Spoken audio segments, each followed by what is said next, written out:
Hello guys, என் பேர் Loki. Welcome back. இன்றைக்கி நம்ம பார்க்க போகிறது டீலிங் வித் மிக்கடோனா சிஸ்டர்ஸ் இஸ் எ ப்ரீஸோட எபிசோடு 17 தான் நாம் இன்றைக்கி பார்க்க போகிறோம். எபிசோடு 16 மிஸ் பண்ணவங்க லிங்க் டிஸ்கிரிப்ஷனில் இருக்குது, செக் பண்ணிக்கோங்க. வீடியோ பிடிச்சிருந்தால் லைக் பண்ணுங்கள், நம்ம சேனலை சப்ஸ்கிரைப் பண்ணி சப்போர்ட் பண்ணுங்கள், உங்கள் ஃப்ரெண்ட்ஸுக்கும் மறக்காமல் ஷேர் பண்ணுங்கள். சரி வாங்க இப்போ எபிசோடுக்குள்ளே போகலாம்.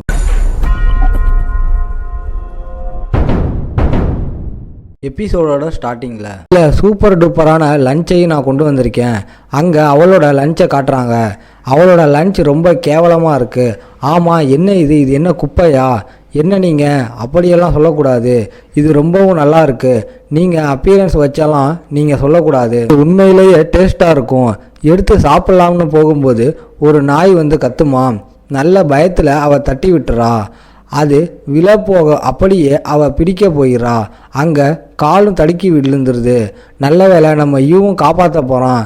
என்ன அவங்களோட பொசிஷன் தான் ஒரு விதமாக இருக்கும். ஆனால் எப்படியும் யூ ரைஸ் பாலை காப்பாற்றிட்டான்.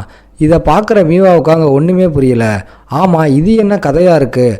அவங்க ரெண்டு பேரும் ராங்கான பொசிஷனில் இருக்காங்க. இதெல்லாம் சரியே இல்லை. இந்த சைடு சாக்குரா பயங்கரமாக அரைஞ்சிடுறா. ஆமாம், என்ன காரியத்தை பண்ணிக்கிட்டு இருக்க? நான் வந்து இந்த மாதிரி விஷயத்தை முன்னாடியே பண்ண விரும்பலை. எல்லா ஃபால்ட்டும் உன் மேலே தான், எல்லாமே உன்னால தான். நான் உன்னால தான் கீழே விழுந்தேனே. இல்லை, இந்த மாதிரி உங்களோட ஃபுட்டுக்கு எதுவும் ஆகலை, இந்தாங்க, ரொம்ப நன்றி. ஆனால் ஏதோ ஒன்று, இந்த ஃபுட்டை எப்படி என்னால் சாப்பிட முடியும்? அதனால் போகும்போது அங்கே கத்திக்கிட்டே தான் போகிறா. இந்த மாதிரி மீவா நெக்ஸ்ட் மேட்ச்சில் நான் உங்களை தோக்கடிக்காமல் விட மாட்டேன், பார்த்துக்கோங்க. ஃபஸ்ட்டு நீ என்னோட வழிக்கு வராத. உன்னெல்லாம் சோகி பிளேயராகவே நான் கன்சிடர் பண்ணலை. இப்படியே அவங்க சண்டை போட்டுக்கிட்டாங்க. நம்ம ஹீரோக்கா ரொம்பவும் சந்தோஷமாக இருக்குது. ஏன்னா நம்ம மீவா இருக்கால, மீவா எப்பயுமே லோன்லியாக தனியாக தான் இருப்பா. சோகி விளையாடும்போது அவள் ரொம்பவும் கூலாக இருக்கா. அவளுக்கு சோகி விளையாடுறதுல இந்த இடத்துல ஒரு நல்ல ஃப்ரெண்ட் இருக்காங்க. அதனால் ரொம்பவும் சந்தோஷமாக இருக்குது. ஆமாம், எதுக்குடா நீ சிரிக்கிற? நான் ஒன்று இவளோட ஃப்ரெண்டெல்லாம் இல்லை. ஆமாம், ஃப்ரெண்டு இல்லை, அதுக்கும் மேலே நாங்கள் ரைவல்ஸ். என்னது ரைவலா?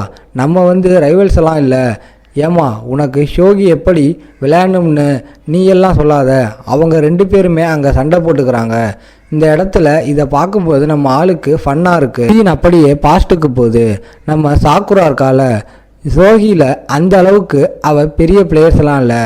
ஒரு யங்கான திறமசாலியான பிளேயர், அவ்வளவுதான். ஒரு பெஸ்ட்டு பிளேயராக மாறுறதுக்கு முடிஞ்ச அளவுக்கு ஏகப்பட்ட ஸ்ட்ராட்டஜியை அவள் கற்றுக்க ஆரம்பித்தா. கஷ்டப்பட்டு தோல்வியை ஒத்துக்காமல் அவள் போராடி இந்த மாதிரி ஒரு நிலைமைக்கு வந்தா. ஆனால் இதுவே நம்ம மீவா அப்படி இல்லை. மீவா ஒரு ப்ரொஃபஷனலான ஷோகி பிளேயரா. இது வரைக்கும் பாய்ஸ் கிட்ட தோற்று போனதே இல்லை. அந்த அளவுக்கு ஒரு பெரிய ப்ரொட்டஜி. அந்த மாதிரி ஒரு பொண்ணை தோக்கடிக்கணும் அப்படின்னு அவள் சுற்றுறா. முக்கியமாக ரைவல் அப்படின்னு சொல்கிறா. ஆனால் மற்றவங்களும் இதுக்காக சாக்குராவை நம்ம மீவாவோட ரைவலான்னு பார்க்குறாங்கன்னு கேட்டால் கிடையாது. நம்ம மீவா ஒண்டி தான் அவளையே சாக்குராவோட ரைவல் அப்படின்னு பார்க்குறா. ஒரு வாரத்தில் இவங்க ரெண்டு பேருக்கும் அங்கே மேட்ச் வந்து நடக்க போகுது. இதில் பார்க்கலாம் யார் அங்கே ஜெயிக்கிறான்னு. சீனில் அடுத்த நாள் வந்து நம்ம யூவும் அங்கே வெளியில் வரும்போதே சொல்கிறான், மீவாவுக்கு டிஸ்டர்பன்ஸ் இல்லாமல் நான் வந்து வெளியில் போகணும். அதே மாதிரி தான் அங்கே ரெண்டு பேரும் போகிறாங்க. ஆமாம், என்ன ஆச்சு, எங்கே போகிறீங்க? அதை நான் ஃபஸ்ட்டு கேட்கணும். அதுவா, இன்றைக்கி அவளுக்கு மேட்ச் இருக்குது. ஸோ சோகிக்காக ஒரு ஹோலி ஸ்பாட் இருக்குது. அந்த சைனுக்கு போய் நான் ப்ளே பண்ணலாம் அப்படின்னு இருக்கேன். நான் ஜாகிங் போகலாம்னு போகிறேன். ஒரு புது ரூட் இருக்குது, அந்த வழியாக போகலாம்னு இருக்கேன். நானும் இந்த மாதிரி சைனுக்கு போய் கொஞ்சம் என்னோட ரோலுக்கான ப்ராக்டிக்ஸை பண்ணலாம்னு இருக்கேன். அப்போனா ஏன் நம்ம 3 பேருமே அங்கே போகக்கூடாது? அங்கே காலையில் இது அந்த இடத்துக்கு யாருமே வரலை. என்ன ஒரு ஆச்சரியமான விஷயம்னா, ஆல்ரெடி சாக்குரா அந்த பொண்ணு இருக்கா. அங்கே இதை பார்த்து அவங்க ஆச்சரியமாகிறாங்க. ஹே சாக்குரா, நீயும் ப்ரே பண்ணுறதுக்காக தான் வந்தியா? நான் என்ன யோசித்தேன்னா, நீ ஒரு பிளேயராக இருக்க.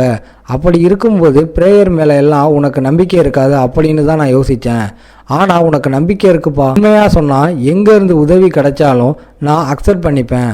நான் எப்படியாச்சும் ஜெயிச்சே ஆகணும். அதனால் இங்கேருந்து எனக்கு உதவி கிடைச்சாலும் ஓகே தான். அந்த இடத்துல மீவாவை தோக்கடிக்கணும், மீவாவை நான் தோக்கடிக்கணும். இப்படி நீ ஏகப்பட்ட பேனர் மாதிரி விஷயத்தை அவள் தொங்க விட்டுருக்கா. அதெல்லாம் பார்த்து ஆளுங்க ஆச்சரியமாகறாங்க. இது சரி, இந்த மாதிரி எப்படி உனக்கு எல்லா மிக்டோனா சிஸ்டர்ஸையும் தெரியும்? ஆனால் இவங்க ரொம்ப பாப்புலர், இவங்க எல்லாருமே ப்ரோட்டஜி. அது என்னன்னா, இவங்க 3 பேருக்குமே நான் சப்போர்ட்டராக இருக்கேன். இதெல்லாம் சரியே இல்லை. அவங்களோட ஷேடோவில் மறைஞ்சி நீ தான் முரட்டுத்தனமான வேலையெல்லாம் பார்த்துக்கிட்டு இருக்கியா? என்ன சொல்கிற, எனக்கு புரியலை. உண்மையாக சொன்னால் எனக்கு எந்த வேலை வந்து பிடிக்குமோ நான் அதை பண்ணுறேன். அதுதான் இந்த மாதிரி அவங்களுக்கு க்ளீன் பண்ணுறது, லஞ்சை கொடுக்கறது, இந்த மாதிரி வேலையை தானே. ஆமாம் அதே தான். இந்த மாதிரி எனக்கு அதை பண்ணுறதுல ரொம்பவும் ஃபன்னாக இருக்கும். உண்மையாக சொன்னால் நீயும் நானும் ஒரே மாதிரி அப்படின்னு யோசித்தேன். ஆனால் அப்படியெல்லாம் ஒன்றும் இல்லை. நான் வந்து ஒரு விஷயத்தை உன்கிட்ட சொல்லிக்கிறேன். கண்டிப்பாக இன்றைக்கி நடக்க போகிற மேட்ச் எல்லாம் அவள் தோற்று போவான். வேறு வழியில் கால் ஸ்லீப் ஆயிடுது. ஹீரோ தான் ஹெல்ப் பண்ண போகிறான். ஆனால் நம்ம யூவுக்கும் அதே நிலைமை ஆயிடுது. இந்த மாதிரி ஒரு ரொமான்டிக்கான சீன் வரும்போது அவங்களுக்கு அப்படியே வயிறு எரியுது. இது என்ன கதையாக இருக்குது? மீவா, இன்றைக்கி நடக்கிற மேட்ச்சில் நீ எப்படியாச்சும் ஜெயிக்கணும். சாக்குரா, இந்த பொண்ணை நீ தோக்கடிக்கணும். இந்த சைடு நம்ம யூவும் சொல்கிறான், நீ சொன்னது லைட்டாக எனக்கு தோணுது, நீயும் நானும் ஒரே மாதிரி இருக்கோன்னு. ஆனால் அப்படியெல்லாம் இல்லைன்னு அவள் கத்திட்டு ஓடி போயிடுறான். நெக்ஸ்ட் சீனில் மேட்ச் ஆரம்பிக்குது. அதையே நம்ம ஆள் உத்து பார்க்குறான். அங்கே அவங்க 2 பேரும் சொல்கிறாங்க, அடே அது வந்து ஒரு பெஸ்ட் ஆஃப் 3 மேட்ச், அதனால் நீ அவ்வளோக்கும் கவலைப்பட வேணாம். இது ஒன்றும் அந்த அளவுக்கு இம்பார்ட்டண்டான மேட்ச் இல்லை. மேட்ச் வந்து ரொம்பவும் க்ளோஸாக போகுது, அதனால எனக்கு பயமாக இருக்குது. கவலையப்படாத, இந்த மாதிரி ஜெயிக்கிறது அவள் தான். இருந்தாலும் இவங்க கிட்ட இருப்பாங்களா? இதனால் அவன் இழுத்து விட்டுறான். இவங்க 2 பேரும் இந்த அளவுக்கு நெருக்கமாக வந்ததே இல்லை. அதனால் வெக்கப்பட்டுக்கிட்டு அவங்க ஓடி போயிடுறாங்க. ஆமாம், என்ன ஆச்சு? மேட்ச்சு தானே, நான் பார்க்க சொன்னேன். மேட்ச்சு ரொம்பவும் இன்ட்ரெஸ்டாக போகுது. நம்ம மீவா அங்கே தோற்று போயிடுறா. அதனால் நம்ம ஹீரோவுக்கு ரொம்பவும் கஷ்டமாக இருக்குது. என்னதான் அவள் தோத்துட்டாளா? நீ வந்து கவலைப்படாத, அது வந்து ஜஸ்ட்டு ஒரு ஆக்டிங் தான். ஆனால் ரூமுக்கு போயிட்டு பங்கமாக போய் எல்லாத்தையுமே அடித்து நொறுக்குறாங்க. அவளுக்கு அந்த அளவுக்கு கோபமாக இருக்குது. ஏன் அவள் தோற்று போனான்னு. ஒரு சைடு நம்ம ஹீரோ வந்து குக் பண்ணுறேன்னு சொல்கிறான். ஏன்னா அப்போ தான் அவளுக்கு கொஞ்சம் நிம்மதியாகவும் இருக்கும். பெஸ்ட்டாக ஒரு டிஷ் அவன் ரெடி பண்ணுறான். நான் சும்மா நார்மலாக குக் பண்ணலாம்னு பார்த்தேன், ஆனால் இப்படி வந்துருச்சு. மீவா வரும்போது அவங்க 3 பேரை வெல்கம் பண்ணுறாங்க. ஆனால் மீவா கண்டுக்காமல் போகிறா. இந்த மாதிரி நான் டயர்டாக இருக்கேன். மீவா, நீங்கள் வந்து சாப்பிட்லையா? இல்லை, எனக்கு வேணாம், நான் நெக்ஸ்ட்டு மேட்சுக்காக ப்ரிப்பேர் பண்ணணும். மீவா உள்ளே போகிறா. மீவாவை நினச்சி அவங்களுக்கு ரொம்பவும் கவலையாக இருக்குது. மீவாவும் அங்கே சைடில் ஃபுட்டு இருக்கான்னு பார்க்குறா. வெளியில் அவங்க 3 பேருமே நம்ம மீவாவுக்காக அங்கே ஒரு விஷயத்தையும் வச்சுருக்காங்க. இது மூலமாக நம்ம மீவாவோட ஹெல்த் வந்து நல்லாயிருக்கும். சைடில் தான் யூவும் தூங்கிட்டு இருக்கான். யூ தெரியாதனமாக எழுந்திருக்க, அட யூ, நீ வந்து என்ன பண்ணிக்கிட்டு இருக்க? இதுவும் என்னோட ரூம் பக்கத்தில்.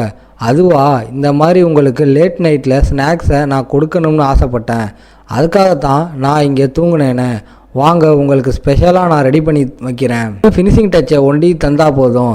அதில் வெண்ணிலாவையும் சாக்லேட்டையும் ஏதோ ஊற்றுறான். அதனால் அதில் ஒரு பூனைக்குட்டி மாதிரி வருது.